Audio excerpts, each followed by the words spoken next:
Fungo la ulelo swikela vhupfumedzani likaḓiya phanḓa musi vhadzulapo vha lino vha tshi khou lingedza u fholisa dzimbilu musi vha tshi humula zwa itea tshifhingani tsha murahu, zwiito zwa khethululo nga lukanda, khakhathi dzine dza itelwa vhathu vhane vha bva kha maṅwe mashango na khakhathi dzo ḓisendekaho nga kha mbeu ndi zwiṅwe zwa zwithu zwine zwa khou lingisa u swikelela vhupfumedzani kha lino.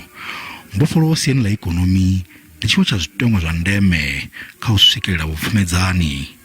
Reconciliation requires social and economic redress.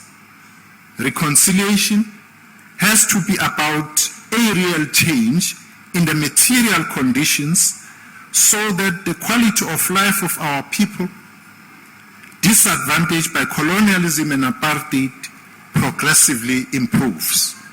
For reconciliation to be meaningful, black people and black women in particular need to be economically empowered.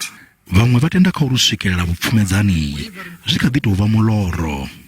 As a nation, we need to have conversations that give us a roadmap for social cohesion, unpack what this social cohesion is all about. We need to have conversations that acknowledge that there is still a pain in the country.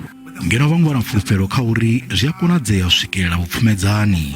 I think as a country we are not where we want to be, but at least we are moving. We are moving to where we want to be as a nation when it comes to reconciliation. Minister Vho Mthethwa vho dovha vha ita khuwelelo kha vhanna na vhaṱhannga uri vha vhe na vhuḓifhinduleli na u ṱhonifha vhafumakadzi na u ḓikaidza kha zwiito zwa dzikhakhathi ho sedzwa mbeu.